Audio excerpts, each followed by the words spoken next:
Patria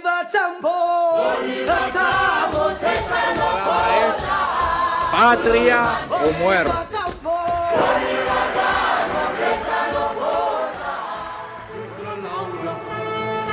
جسر العونة يا جسر الأقزام أنا سميتك جسر العونة جسر العونة جسر العونة. We are called upon to help the discouraged beggars in life's marketplace. One day we must come to see that an edifice which produces beggars needs restructuring. You are here because you are promoting the communist cause. I am here because I am opposing the neo-fascist cause. Radical History Reviews on 104.5 WRFU, Radio Free Urbana.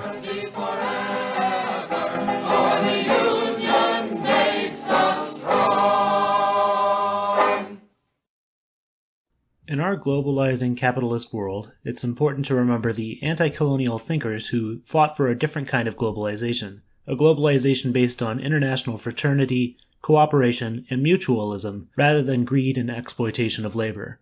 One such thinker was Frantz Fanon, a French West Indian psychiatrist whose books Wretched of the Earth, Black Skin, White Masks, A Dying Colonialism, and Personal Contribution to the Algerian Independence Movement make him one of the most celebrated thinkers of anti-imperialist thought today. What is often forgotten, however, is how Fanon worked to bring a radical anti-colonialist mindset to the world of clinical psychiatry, trying to practice with his patients what he taught. Today, we'll be talking some more about this lesser-known, less often discussed part of Fanon, and I had some help. Good to be here, Nick. My name is Lou Turner. I'm in the Department of Urban and Regional Planning at the University of Illinois, Urbana-Champaign. Dr. Turner and I talked for about an hour about his new book, which he co-edited with his friend Dr. Helen Neville, a professor of educational psychology and African American studies, also at the University of Illinois at Urbana-Champaign. The book is titled Frantz Fanon's Psychotherapeutic Approaches to Clinical Work, Practicing Internationally with Marginalized Communities. Let's listen in. The book is really a kind of a collection of different publications from many different scholars around the world, talking about kind of revitalizing and re-understanding the work of Frantz Fanon, who was a mid-20th century anti-colonialist scholar and clinician as well, which is what really the book is the subject of, is talking more about his actual clinical practices as somebody who actually was a licensed, medical professional, right. Which is something that kind of tends to fly under the radar. I mean, I think when people hear the name Frantz Fanon, a lot of us think of Wretched of the Earth, which is, one of his most prominent philosophical / anti-colonialist, I guess you'd want to call it maybe a treatise, even. But I think what is great about this book is that it really, again, gets at how he actually brought some of those anti-colonialist thinking into the world of medicine and medicinal practice. And indeed, what he took also, it's a dialectical relationship. He took also some of his medicinal practice experiences and translated them into his anti-colonialist thinking, because he was seeing firsthand the effects of horrible colonialism and colonial capitalism on the psyche of some of the people he was treating when he was a practicing medical professional in Algeria. And so, I mean, one of the first questions I had, right in the introduction of the book, you give a quote from Dr. Richard Horton, who is the editor of the prominent health journal The Lancet, actually, which is, I understand, to be one of the most prestigious health journals on the world.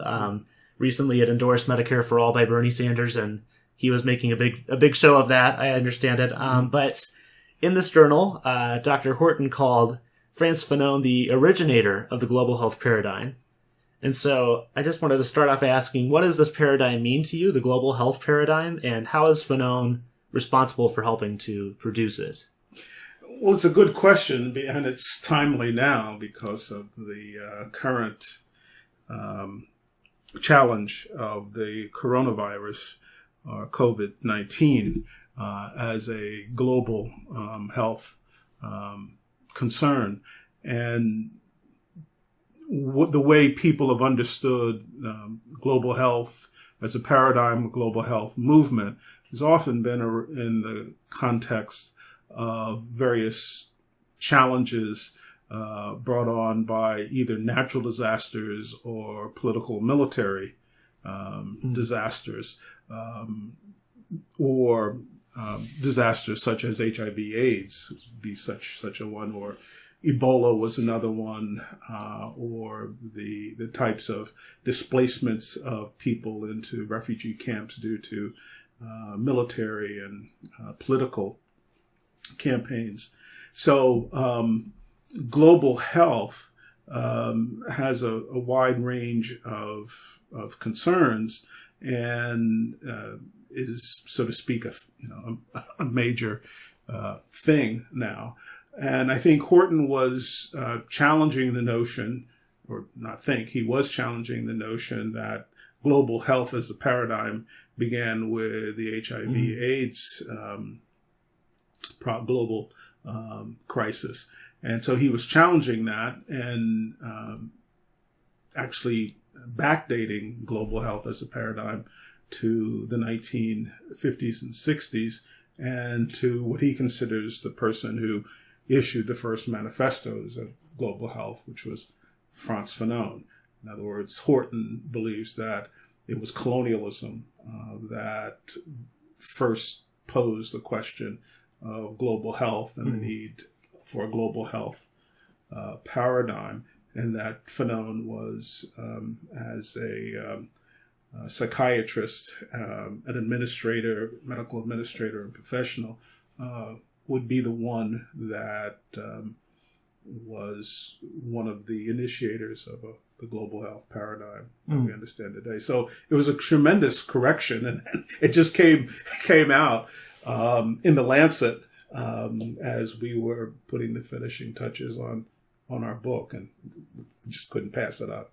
Yeah, and when I think of global health paradigms, I certainly think of HIV crisis, or I guess we think of other prominent pandemics or natural disasters like the Ebola crisis of a few years back, or SARS virus, and now certainly coronavirus, as you pointed out, is again shaping. We think of global health as I honestly I think of it too as the global north typically I think has shaped the global health paradigms, being the originators of colonialism and capitalism. And having the power, they have typically shaped the global health paradigm. And I think they also really shape how we, in terms of that, we study medicinal history. You see really how the global north, in their responses to pandemics that break out in the global south, they really also shape and reinforce and reiterate, I think, some of the stereotypes of communities and civilizations in the global south, as unclean, unhygienic, unfit, that they don't have proper labor standards or practices. As somebody who's studied certainly a bit of colonial history myself, I think another prominent example is the sleeping virus of 1907 in East Africa under German regimes, and they, it was one of the first times where they again formed exactly the type of what they thought was a global response that they were very proud of at the time, colonial regimes, to combat the sleeping virus in Africa. But of course, they were doing it not out of the goodness of their hearts, but because they wanted Africans as laborers for their plantations and their mining camps and all these things. And so I think remembering that legacy of that's actually the original global health paradigm is from colonialism. So I don't know if you could maybe speak more to the global health paradigm, that type of colonialist global health paradigm that Fanon tried to break away from in the 50s. Yeah, it's one that I'm finally actually getting deeper into myself. I remember many years ago when I was doing research in African history. I used to teach African history and culture a number of years ago. And one of the very interesting observations that I came across by a researcher who looked at the geography of the Atlantic slave trade in Africa, and that it was always coastal. was always around the coast. It never really penetrated into the center of Africa. And the reason why is because of the tsetse fly, the sleeping sickness, and whatnot. And so the slavers would send Africans into the interior to bring Africans out as captives for the slave trade, because the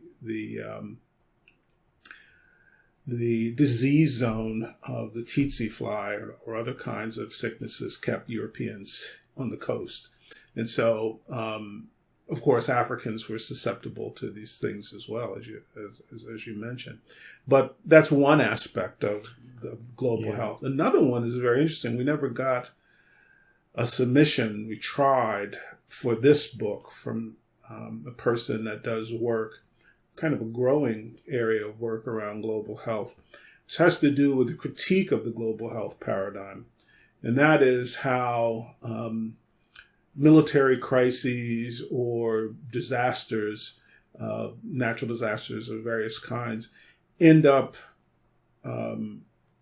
operationalizing a huge global health response, usually from the global north, and from NGOs of various kinds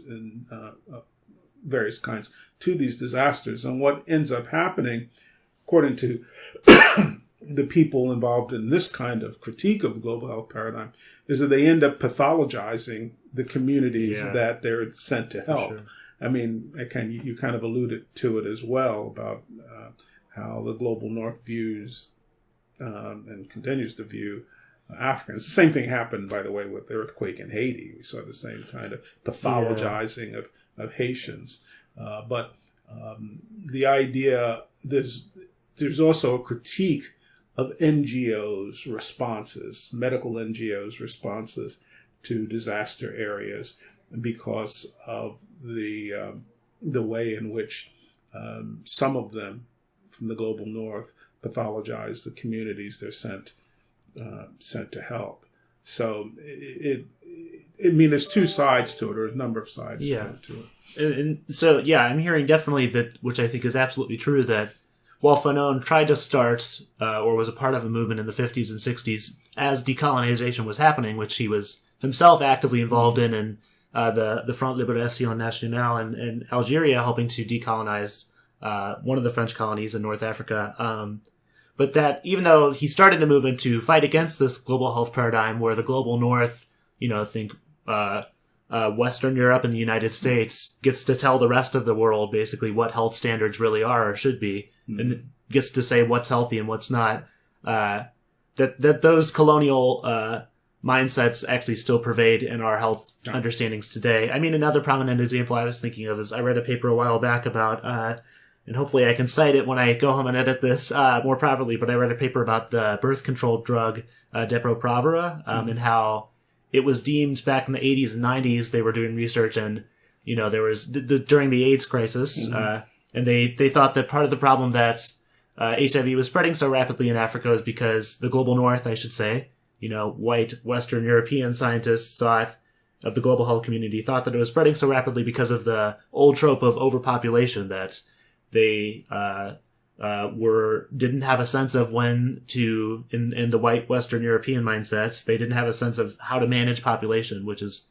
obviously has a very deep ingrained, horrible sense of almost viewing people like animals as they're breeding too much, quote unquote, which is obviously horrible. But they deemed drugs like Depo-Provera, they would test them on the poorest and most vulnerable communities in Western Europe, or in the United States, for instance. They tested them on black women in Atlanta, Georgia. And, of course, people reported horrible side effects. And so drugs like Depo-Provera were banned because of these side effects in Europe and in the United States. But they were deemed fit, even though they had horrible documented side effects. Right. They were deemed fit for use in Africa and in other communities of the global south, because it doesn't matter, according to the global north, the people who are in charge of setting the health paradigm. And so this is just another example of certainly these colonialist ideas pervade. But so can you speak more though to so Fanon in the 50s is a doctor practicing in Algeria, and can you speak more to what leads him to develop like his criticism, his critique of the global paradigm that he saw at the time. You know, this paradigm that still exists of colonial attitudes towards health in all of our communities. Well, what does he see that leads him to develop this critique? Well, there's some things that are quite specific to Algiers. Frantz Fanon was a psychiatrist. He came to, after graduating from the University of Lyon and doing his internships, he ends up being the director of medicine at the Blida Joinville Hospital in the outskirts of Algiers. And in 1953-54, the Algerian Revolution begins on All Saints' Day in 1954, and a number of the Algerian freedom fighters would be wounded or would suffer from torture or would suffer from other kinds of things, and would find refuge at the hospital. And Fanon would take care of him because he was also a surgeon. In France, to be a psychiatrist is kind of not like it is here. You also get trained to be a surgeon. And so it's in that capacity that he joins the FLN, the revolutionary movement. And one of the things that he runs into when he first comes to Algiers is the so-called Algiers School of Ethnopsychiatry. And it's a white supremacist paradigm in psychiatry. It's called the Algiers School. Kind of forgetting the Perot was the head. P-O-R-O-T, Antoine Perot is kind of the head of the Algiers School. He's a French, I think he was French. He might be French Algerian, but I think he was French.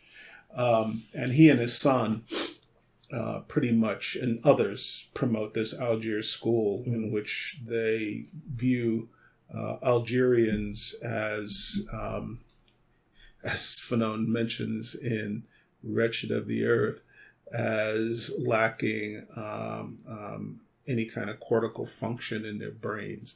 I mean, it's like crazy stuff. Yeah. And Fanon attacks it in that view in Wretched of the Earth, but when he comes into the hospital, this is the major hospital, mental hospital in Algeria, and he has to deal with the Algiers School of Psychiatry.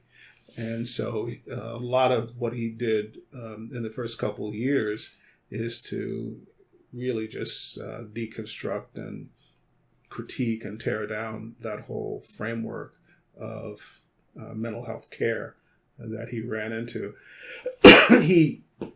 There are stories, and it seems like they're true. I mean, there's a couple documentaries now about Fanon in Algiers that kind of, with people who had been patients there, people who had worked there.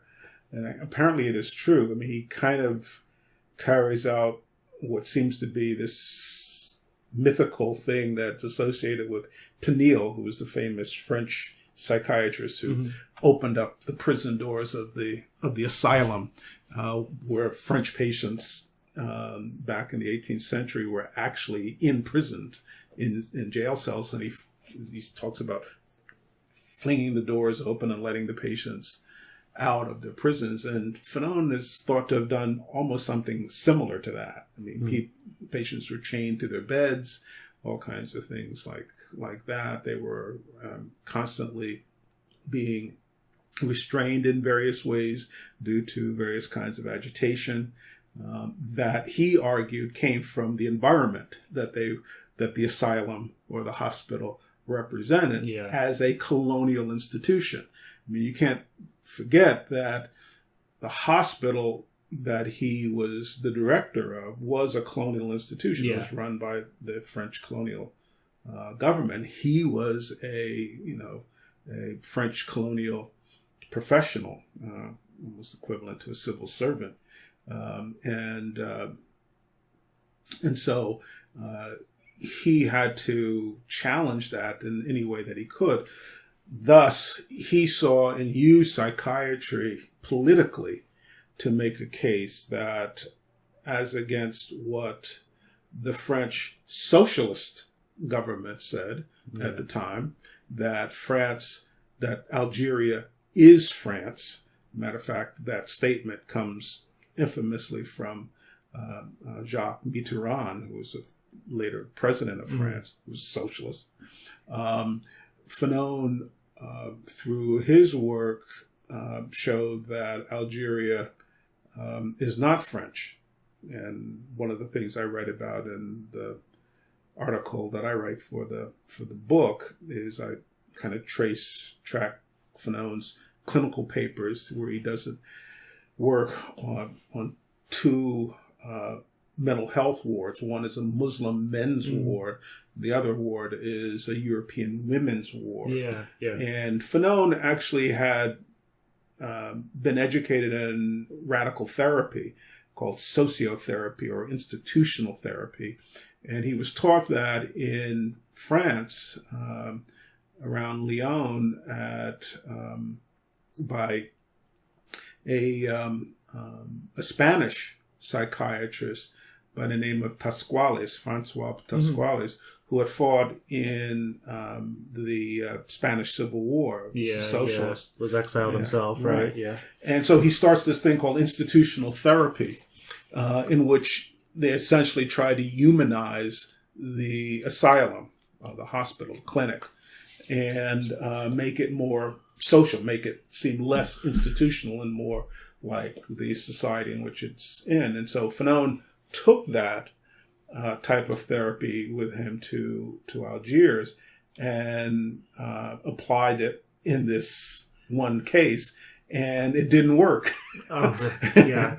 It worked in the European women's ward. Yeah. Because again, it was, what society are you trying to make the asylum into? And the society they were trying to make the asylum into was a French society. Yeah. Whereas the Muslim men's ward, that didn't work. So while this asylum had become more humanized in many respects and removed many of the restrictions, it was still one whose cultural framework was French. And as he says, it failed. Their attempt actually failed. And I call it a creative failure. An intern, a young woman who had interned with him, is now a much older person. She's still alive. Alice Cherky wrote her own book on Fanon. It's one of the better books on Fanon, I think. I think it's the best book on Fanon. And so she gives real insight into, because she was there on the wards, in the wards. And she argues that it failed on purpose. And that he intended it to fail. He wanted to show that Algeria, when you put an Algerian social framework in an asylum for the Algerians, they don't respond to it, right, and whatnot. And so Algeria is not French. is the point. Is the point. And so he says later on, actually it's from her book, when he's talking to one of the young interns that interned under him, and the guy's asking him about, how this quote unquote experiment went, and why it happened. He says that's because psychiatry has to be political. And so he was using psychiatry politically, as a way to decolonize both the practice of psychiatry and taking that further. As his mentor later said many years after Fanon had passed away, that Fanon pushed the limits of the boundaries of psychiatry beyond the clinic into society and into the movement. Yeah, one of the themes that stuck out to me was you and the other authors who are examining specifically Fanon's clinical practice in Algiers. Talk about how one of the tropes that the global north had taught him, as somebody who trained as a psychiatrist in France, he had been taught that you need to isolate patients, that you need to keep them separate from one another, that you need to cut them off from their social relations to the outside world, outside of the hospital or the clinic, that you need to isolate them, and so all there is the doctor-patient relationship, and that's the end of their socialization. And so Fanon, of course, gets in there and discovers, well, that is not working. It's making people miserable. And so that's one of the things that stuck out to me is he gets in there and he forms, all these social clubs. He encourages people to keep writing letters to all their family members. He even gets in there and says, he critiques even the location of where the hospitals are built. Mm-hmm. At one point he says, listen, we got to stop building these medical wards, these mental health wards out in the middle of nowhere. No wonder people aren't feeling well about themselves. They're isolated completely. But yeah, that really stuck out to me that he had that emphasis. So would you say that was another way of him trying to decolonize the institution, was to get rid of that sense of individualism and restore the sense of, of the collective and of the yeah. society. And by the way, that experiment, which was actually the research done by his the intern that he partnered with in doing it, that though the attempt to use sociotherapy, which essentially recreates a French environment on a Muslim men's ward, although that failed, mm-hmm. he went back and reassessed. And in one instance, it was only by accident that one of the nurses saw one of the Algerian patients take a shovel and go out the door, and they followed him and found out he was helping some other patient actually dig a garden. Mm. And they found out that, that's what they would prefer to do. Yeah. They also created a cafe where they had coffee and they would listen to radio, because that's what Algerian men do and whatnot. And so they went and tried to find they went and studied Algerian culture to try to, and then brought what they learned from about Algerian culture into the clinic and made it culturally responsive to Algerian culture. And so they just rearranged. They used to bring in Algerian folk tale tellers and whatnot, bring in Algerian singers and whatnot, and even the Algerian women patients responded to that kind of thing. And so it was that, rather than just saying sociotherapy as an abstraction and essentially making French society normative for everybody, yes. which is what essentially colonialism does. France is much more nuanced in its colonialism. It's very cultural. They really sought to, in the end, first learn, and then incorporate Algerian culture. The other thing that they did that I think is very profound and is often missed is that the staffing at the hospital of the attendants and the nurses and nurses' assistants and those kinds of positions were often Algerians from the community, and he raised them up. He made a very important category of them and helped to train them so they could actually be licensed and whatnot. And he was very sensitive. He said what they might lack in knowledge, in medical knowledge, they make up for in empathy. Yeah. Because they have an understanding of the culture and they have an understanding of the people. And he made that an issue. I mean, it wasn't just some kind of platitude. He actually raised that to a level, near or commensurate with that of the skill level of other professionals. Yes. And so that when he started developing these satellite clinics and annexes closer to where people live, those kinds of things, it was in order to involve people from the community in helping others who needed mental health services. Yeah. And I mean, what struck out to me too is like the commitment to, because I mean, we're talking about the colonialist medicine, the colonialist global health paradigm that Fanon was trying to fight against in the 50s. And I think one of the other elements of that colonialist global health paradigm that, I mean, we still see today, but that was especially pointed in colonial situations, was, the way that they, and this is what Fanon talks about in his political writings, Too Wretched of the Earth and Black Skin, White Mask, about how it makes people, it decerebralizes them, makes them literally brain dead, particularly colonized peoples, Black Africans. It decerebralizes them in the sense that it makes them reactional only. It makes them not actional or people who act first. They can only react to things. And that, I think, you really see that in the medical profession where people are, it's all these passive words that happens to people. They never have any say in it. They're clients of doctors, and they're diagnosed, inspected, drafted, tortured, neglected. All manner of these passive words are what doctors would use to base the entirety of their practice on.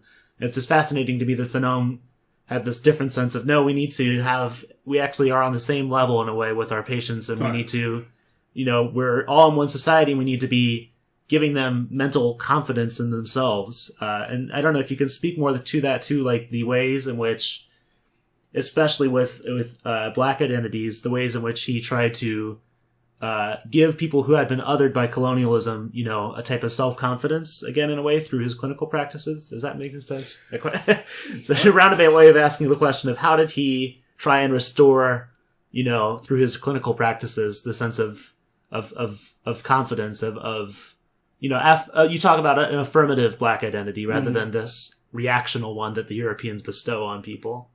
Yeah, you use the term decerebralize people, and that was a term he used in his letter of resignation in 1956, December 1956. He resigned. He wrote a letter to the resident minister, who was also the governor general of Algeria, saying, because he was a French civil servant, he had he was professional, and so he sent his letter of resignation and explained why he was resigning. And he says that a system that decerebralizes the people is one that has to be replaced. He said it's a non-viable system. And so right in his letter of resignation, he was making this very radical assessment of colonialism from the point of view of its impact on the psyche of the colonized. He wrote a book. He wrote a third book, a middle book called "Dying Colonialism," as well, between Black Skin, White and Mass in 1952 and "Wretched of the Earth" in 1961. He wrote "Dying Colonialism," that was published in 1959. The idea of affirming the identity of people, of colonized people, is one that goes back to Black Skin, White Mass. I co-wrote another book called Frantz Fanon, Soweto, An American Black Thought. And in that book, which is more a pamphlet, and I say pamphlet on purposefully because it was a treatise that was part of the movement. It was written to be part of the movement at the time. We wrote the first edition of it in 1978. It was at the time of the Soweto uprising in South Africa. So the book was called Frantz Fanon, Soweto, An American Black Thought. And I'm very proud to say that the book circulated in the underground in the movement in South Africa. And Steve Biko and the Black Consciousness movement had taken from Fanon's Black Skin, White Mask the idea of self-consciousness, one becoming conscious of oneself as an authentic and person, as against what apartheid did to people. Biko took from Fanon the idea of self-consciousness as a revolutionary force, that becoming conscious of oneself mobilizes individuals into organized groups and whatnot. It's what happened with us in the 60s as well. We called ourselves Black consciousness too. That's when Black became a thing as against being something negative. So consciousness of self, going all the way back to Fanon's graduate student days when he writes Black Skin, White Mass. It's incredible to think that the work was written by as a graduate student. Yeah, well. But that goes all the way through his work. That how the individual becomes conscious of him or herself as not only authentic, but as dare I say, a revolutionary subject, someone who can take charge of their own lives and change their life and their environment and community around them. Which goes back to what I was saying too, in the sense of the medical profession at the time that he saw was all about taking the agency away from people, and all that you could do, or all that happened to you if you were a patient, which I think speaks to his frustration and why he quit, probably, was all that the medical profession would do to people is it would they could never be subjects themselves. They were always objects of doctors' sentences. They would say, "Oh, you have this disease. That's your identity that I've given to you now. Right. You have no agency in crafting your own identity," which I think, those ideas of, you mentioned the word authenticity too, is a very inauthentic way to live your life when doctors are telling you, especially when it's French white doctors telling, colonized peoples around the world that, no, this is your condition, this is how you are. It's a very impersonal relationship. And we were getting into the sense of talking about a collective consciousness too. And the experiences of forming the cafes, and I was curious about if we could talk more about the idea of national consciousness that Fanon thought was really important for people to develop. He says, Fanon writes that, quote, "National consciousness, instead of being the all-embracing crystallization of the innermost hopes of the whole people, instead of being the immediate and most obvious result of the mobilization of the people, will be in any case only an empty shell, a crude and fragile travesty of what it might have been. The faults that we find in it are quite sufficient explanation of the facility with which, when dealing with young and independent nations, the nation is passed over for the race and the tribe is preferred to the state." And he later writes that to address these shortcomings of post-colonial states, political education is required to, quote, "make the totality of the national reality to each citizen, to make the history of the nation part of the personal experience of each of its citizens." And so my question was, a mouthful, yeah. My question was, how did raising national consciousness, in Fanon's view, contribute to global health? Is it more of that affirming identity, the positive identity, even if it's, because as a leftist, one thinks, even reading Fanon's writings, you have to be very aware of the pitfalls of a simple liberal nationalist movement, that it can only go so far, which is clearly what he's saying, but he also seems to think that we need to take this, that developing a nationalist consciousness at all is a great first step towards something better. Yeah, it's a very good question, Nick. But a lot of people don't really catch that dialectic. He says that if national consciousness doesn't become social consciousness, it leads up into a dead end. Later on, I think near the conclusion, the end of Wretched of the Earth, he talks about national consciousness, which is not narrow nationalism, is the only thing that can give us an international perspective. So he was critical of nationalism, or national consciousness that just goes as far as nationalism, but doesn't turn toward social consciousness. And he also calls it a humanism. That he was calling for a new humanism. But when you read it closely, he's saying that you, however, cannot skip over the stage of national consciousness. But if you just get that far and go no further to social consciousness, then you end up in a dead end. And there are people who want to skip over the national consciousness stage and go straight to social consciousness, or you get people who only, who stop, as many of them did in Africa, stop at the stage of national consciousness. And it's in the chapter in Wretched of the Earth on the pitfalls of national consciousness. And there he just really dissects the post-independence reality of the national leader, the national party, the national bourgeoisie, and whatnot, and how they get stuck. He's one of the first people to use the term neocolonialism for these states. That's why it's very interesting when you look at the reception to Fanon or the continuation of Fanon. I mean, there's a gigantic Fanon industry. A lot of people writing on Fanon all over the world.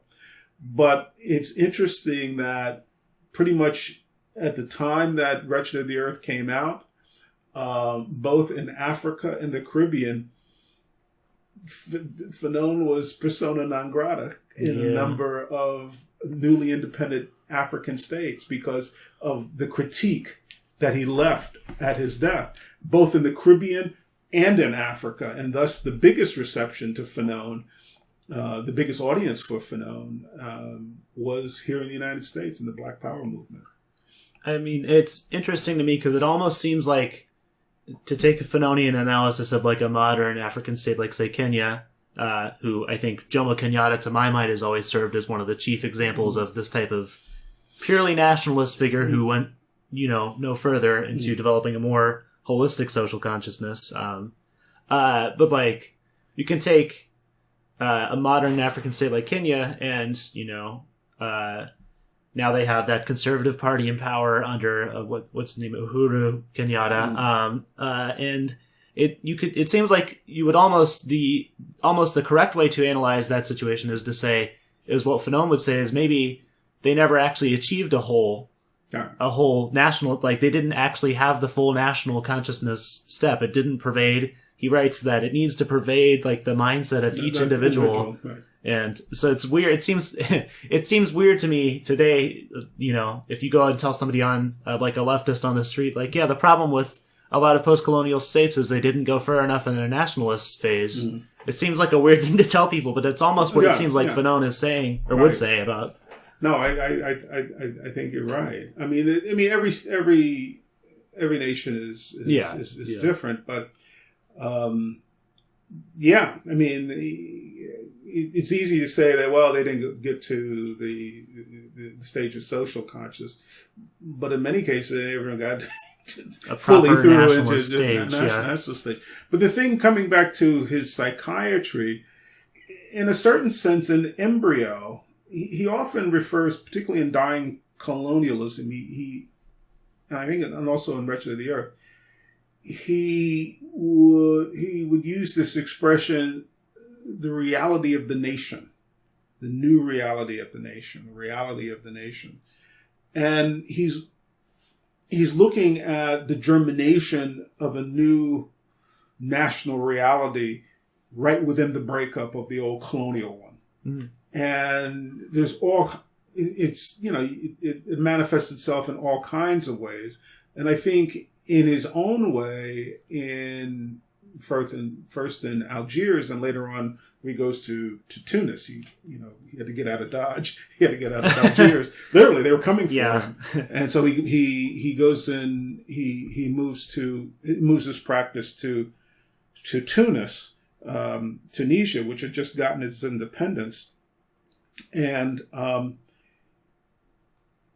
he attempts to create a microcosm of that new reality of the nation within the clinic, in a certain sense.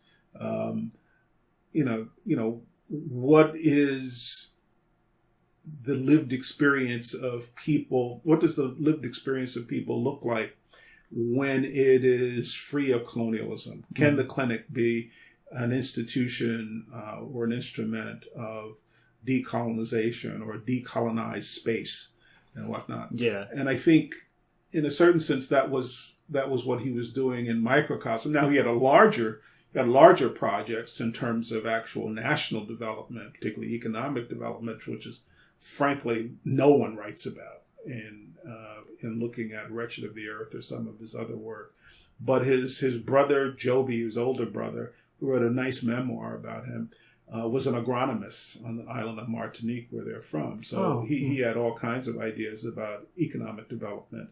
The faction within the FLN that Fanon was associated with, which is the more radical faction, led by a man by the name of Abeni Ramdani, who was a Kabyle, not a Arab. And he and Fanon and others are much more taken with what happens in terms of economic development after independence. And so there's a whole dimension of Fanon's writing, particularly in Wretched of the Earth, that looks at economic development in post-independence Africa that really hasn't been addressed much or engaged with much, that I think would be helpful too. And so in order to go to that, to make that move from national consciousness to social consciousness, what were the material foundations for that? And again, this work that he and others were doing around economic development in Algeria and other places, would be the foundations for going to that social consciousness. Sure. And so, again, it's odd, maybe not so odd, given who kind of writes on Fanon, that is rarely ever developed or analyzed in his work. Yeah, and it just seems, again, it's going to make me say a sentence that seems weird to say as a leftist, but it seems like Fanon really emphasized in his writings too. No, it's really important actually to have a strongly developed middle class that can carry out this type of nationalist liberation movement, provide, no matter how liberal it might be at first, to at least create some of the economic and material foundations for this psychological transformation to happen, for a collective consciousness to build.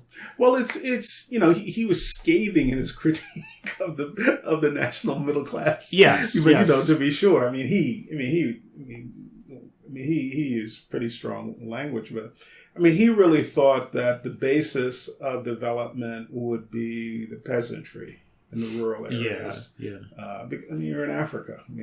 What else is it going to be? You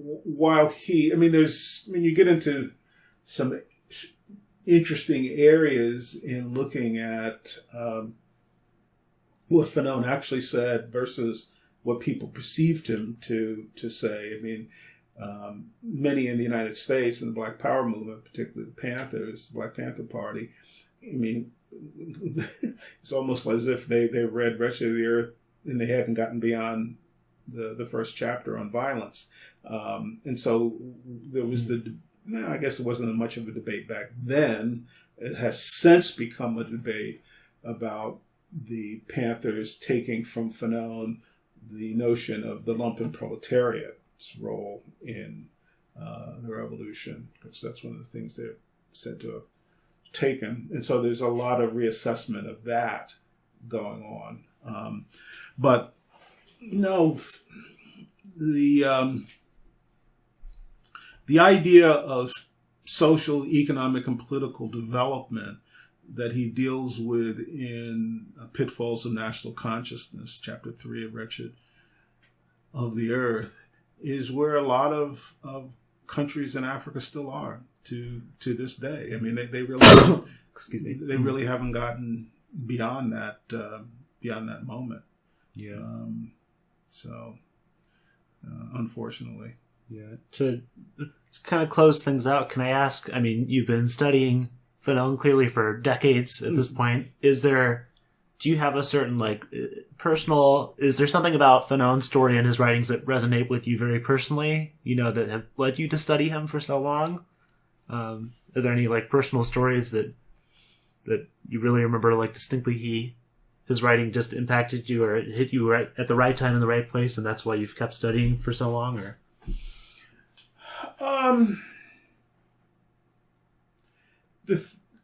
what I appreciated about Fanon early on, I've read Fanon almost every year since I was a senior in high school, and that was 1968. So I've lived with Fanon, but I think, and I've kind of, every now and then I go back to kind of your question, what was it about Fanon? And I think it was, as a young Black intellectual, I saw the power of ideas, the power of theory, because it's often overlooked, because there's kind of a hyper whatever about practice. And as my mentor says, not by practice alone. You just can't have a revolution just with practice. There has to also be a theoretical framework. There has to be theoretical preparation for revolution. Otherwise, again, you end up of a blind alley, dead end.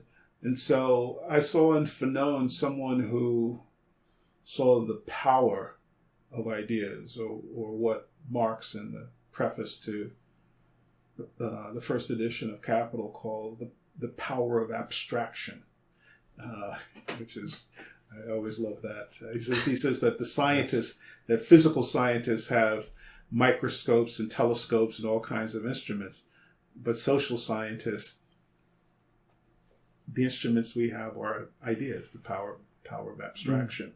And so you see that in someone like Fanon, and this new Fanon that we're now discovering now that the clinical papers, that 500, there's a new 500-page book that just came out of formerly unpublished clinical papers of his and other writings, including political speeches, 2 plays, by the way, that he wrote, letters. We're discovering a new Fanon. A whole new generation of folks will see a new Fanon that, we never saw. And so it's generating a tremendous amount of scholarship around the world. All over the place.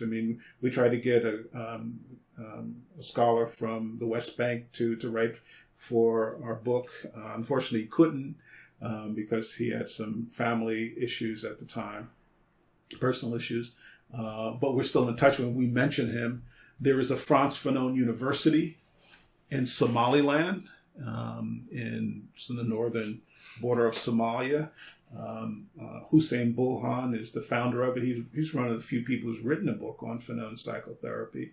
In the book, we have a piece on a Somali community in Toronto, Canada. We have a psychiatric nurse in Australia. We have Roberto Beneducci, who started the Fanon Center in Turin, Italy, to help immigrants coming from North Africa and the Middle East using Fanonian therapy. We have Dr. Lewis King, who started one of the first Fanon centers in the world in Los Angeles back in the early 1970s. I actually spoke there myself. It no longer exists, but he was the executive director of that. We have a guy 2 authors.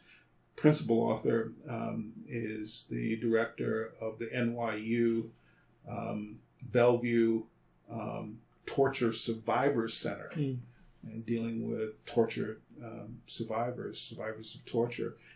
He wrote a piece on it. So we have people from a lot of different communities and others, including here in Champaign-Urbana.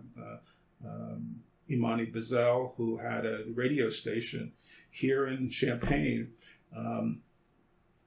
called Access Live, who did all kinds of public service work around mental health issues in the community here in Champaign-Urbana, and used the Fanonian framework. I was often on that.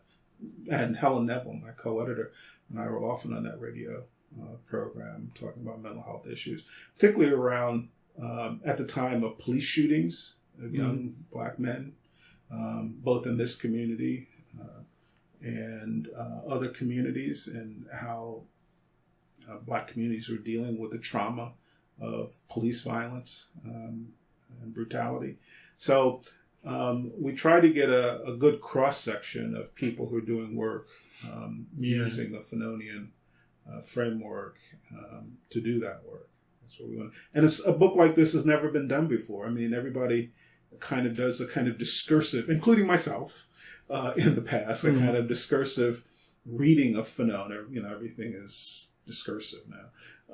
But the people who, we ask the question, who's actually using Fanon in their practice, and what are the issues? You have a young white psychiatrist, clinical worker, who works in a community rape crisis center. Powerful piece that she did in terms of situating herself as a white clinician dealing with a black woman, actually a LGBT woman, who had to deal with the trauma of rape and whatnot, and how she used Fanon's work. And so it has a lot of interesting case studies that I hope people will get a chance to read.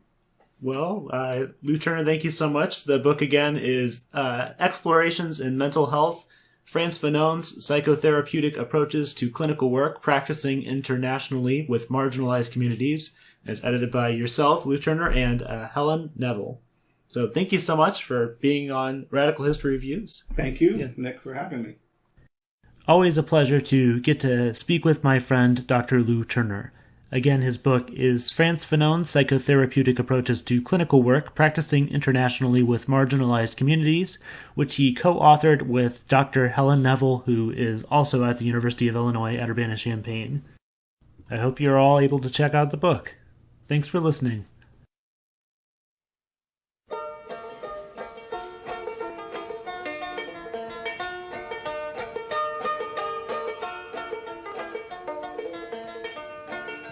I'm Nick Goodell, and thank you for joining me for this episode of Radical History Reviews on 104.5 WRFU Radio Free Urbana. WRFU is an open forum for the community, and the views I have expressed here do not reflect those of the Urbana Socialist Forum, the Urbana-Champaign Independent Media Center, or WRFU 104.5. As we are an open forum, that means that anybody can get a show or start their own podcast using WRFU's equipment. If you are interested in starting your own show or podcast on WRFU, you can email us at wrfumanager@ucimc.org. Again, that's wrfumanager@ucimc.org. All episodes of Radical History Reviews will be uploaded to my YouTube channel of the same name. That's Radical History Reviews on YouTube. All past episodes are also available to stream on demand anytime from the WRFU website. That website is www.ucimc.org/WRFU_104_5. Stay tuned for more local great programming by the people for the people of WRFU 104.5 LP Urbana.